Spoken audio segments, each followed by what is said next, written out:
नमस्कार दोस्तों, आपका स्वागत है हमारे चित्रकूट सीरीज़ के तीसरे एपिसोड में। तो अभी हम आपको सीताकुंड, स्फटिक शिला और गुप्त गोदावरी के दर्शन करा चुके हैं। अब हम जा रहे हैं अनुसुईया आश्रम। अनुसुईया को उनके त्याग, तपस्या, समर्पण और पति के प्रति प्रेम के कारण सती कहा गया है। उनसे जुड़ी एक और कहानी ये भी है कि एक बार ब्रह्मा, विष्णु, महेश उनकी परीक्षा लेने के लिए धरती पर आए, तो माता अनुसुईया ने उन्हें एक नवजात शिशु में बदल दिया और पालने में, खेलने के लिए छोड़ दिया। सती का संस्कृत में अर्थ होता है सत्यवादी या पुण्यवान, जिसे दक्षिणी और अर्थात दक्ष की पुत्री के नाम से जाना जाता है।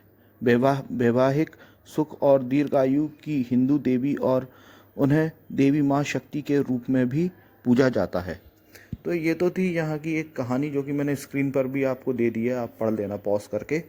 बाकी जो हमारे साथ में पांडे जी, हमारे जो लोकल गाइड थे, उनकी टैक्सी से हम लोग घूमे थे, तो उनका भी नंबर मैंने स्क्रीन पर दे दिया है। यहाँ पे आप जब मंदिर को देखेंगे तो मंदिर के पास, मंदिर पे रथ बने हुए हैं, ऐसे मानो कि ये रथ ही है ना। रथ के समान आपको ये मंदिर दिखाई देगा। और जब हम मंदिर के अंदर घुसते हैं तब आपको जो छत जो दिख रही है मंदिर की, बहुत ज़्यादा नीचाई सी दिखाई दे रही है। श्री परमहंस जी की समाधि है। जब हम मंदिर में अंदर जाते हैं तो सबसे पहले श्री परमहंस जी की समाधि के दर्शन करते हैं, उन पर माथा टेकते हैं, फिर मंदिर में अंदर की ओर जाते हैं। मंदिर में अंदर की ओर जाने पर हमको जो माता अनुसुईया ने जो ब्रह्मा, विष्णु, शिव जी को बच्चों में बदल दिया था, जैसा कि मैंने आपको बताया था, वो सारी लीलाओं के और पूरा पहले से लेकर के आखिरी तक की एक झांकी सी लगी हुई है, तो वो आप देख सकते हैं। जैसा कि ये सब आप देख रहे हैं, इस तरीके से पूरे जगहों पर यही भगवान की लीलाएं चल रही हैं। मतलब जो अनुसुईया जी ने जो भी कुछ किया था उनके साथ में, वो सब वर्णित किया गया है, वो सामने आपको प्रदर्शित किया गया है।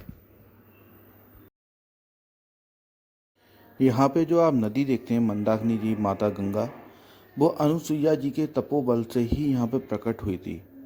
अनुसुईया जी ने ही उनको यहाँ पर प्रकट किया था।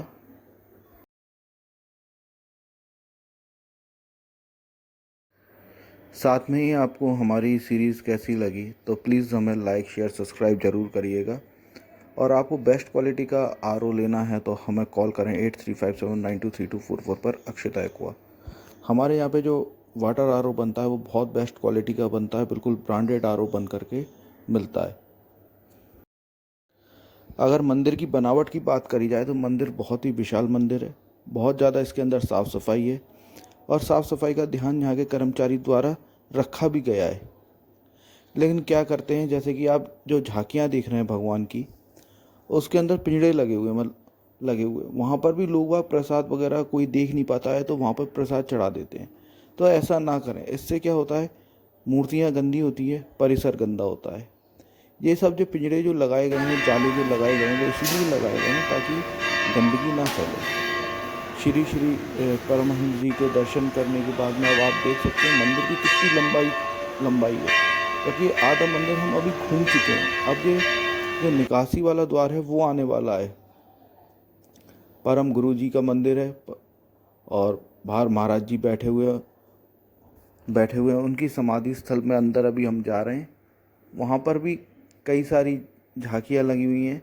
इस मंदिर के अंदर झांकियों के अलावा मतलब देखने के लिए बहुत कुछ है, आप देख सकते हैं। और जो हमने पांडे जी का, जो हमारे टैक्सी ड्राइवर है, उनका हमने नंबर दिया हुआ है।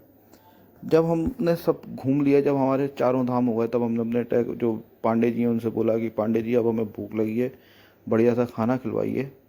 तो पांडे जी हमें लौटते समय एक ढाबे पे लेकर गए। हमने आपको मिश्रा यूपी ढाबा, आप यहाँ जब भी यहाँ पर आएँ तो न्यू यूपी मिश्रा ढाबा पर खाना खाएं। बहुत ही शानदार इनका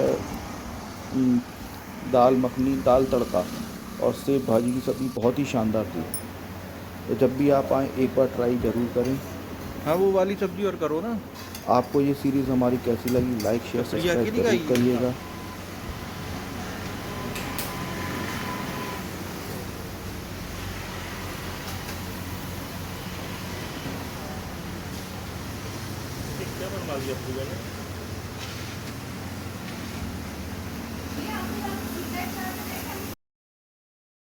ढाबे पे भोजन करने के बाद में हम आ गए श्री मानस दर्शन करने के लिए।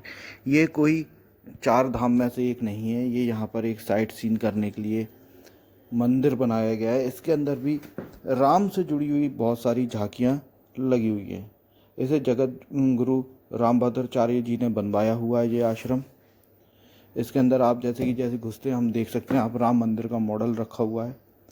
यहाँ पर आए दिन कथा होती रहती हैं, राम कथा सुनाई जाती है। यहाँ पर बड़े बड़े कथावाचक जहाँ पर आते हैं और कथा सुनाते हैं। इससे पहले हम एक म्यूज़ियम में और गए थे जो चित्रकूट यूनिवर्सिटी के सामने पड़ता है। उसका 20 या 10 रुपये या 20 रुपये टिकट था। असल में क्या हुआ था, उसके अंदर कैमरा ले जाना अलाउ नहीं था, इस कारण से हम वहाँ की वीडियो नहीं बना पाए। अगर आप चित्रकूट जाएं तो चित्रकूट यूनिवर्सिटी के सामने ही वो म्यूज़ियम है, बहुत शानदार म्यूज़ियम है, आप एक बार देखिएगा। उसके अंदर राम से जुड़े हुए देखिए क्या है कि चित्रकूट राम भूमि है, देवभूमि है। यहाँ पे 11.5 साल उन्होंने अपने वनवास के बिताए हैं, तो यहाँ पे हर चीज़ जो आप देखेंगे सब राम से जुड़ी हुई है। तो वो जो म्यूज़ियम है वो भी राम पे ही डेडिकेटेड है, तो आप उसे देखिएगा ज़रूर। अब जो जहाँ पर हम आए हैं जगत गुरु रामभद्राचार्य जी के आश्रम में, जो उन्होंने द्वारा बनाया गया आश्रम है। अब आप इसके अंदर देख रहे हैं कि सब पूरी की पूरी रामायण आपको दिखाई गई है, झांकी के रूप में पूरी रामायण दिखाई गई है, जिसे आप देख करके समझ सकते हैं कि पूरी रामायण क्या है। मैं आपको दिखा रहा हूँ, और आपको मेरा ब्लॉग कैसा लग रहा है प्लीज़ कमेंट करके बताइएगा, और लाइक शेयर सब्सक्राइब ज़रूर करिएगा। अब मैं यहाँ पे जो नेचुरल साउंड है उसका वो मैं छोड़ रहा हूँ, बाकी अब आप देखिए। धन्यवाद। अब हम अगले ब्लॉग में आपसे मुलाकात करेंगे। हम अगले ब्लॉग में जाएंगे हनुमान धारा पर, तो हनुमान धारा के आपको दर्शन कराएंगे अगले ब्लॉग में।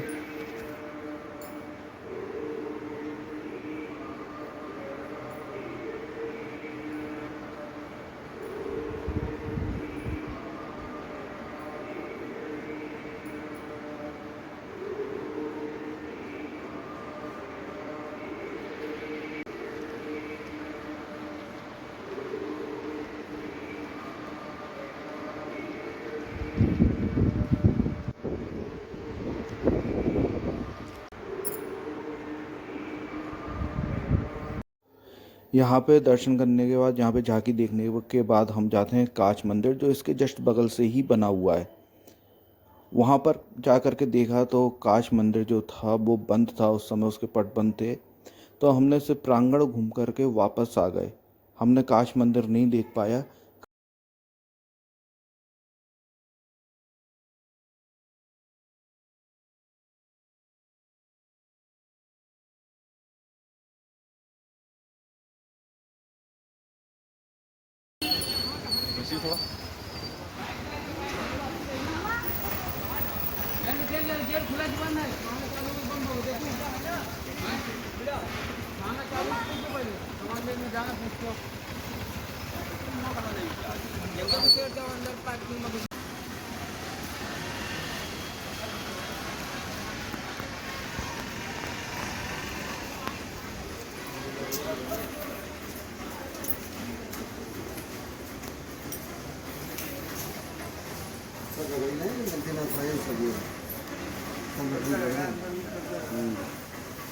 लकड़ी बना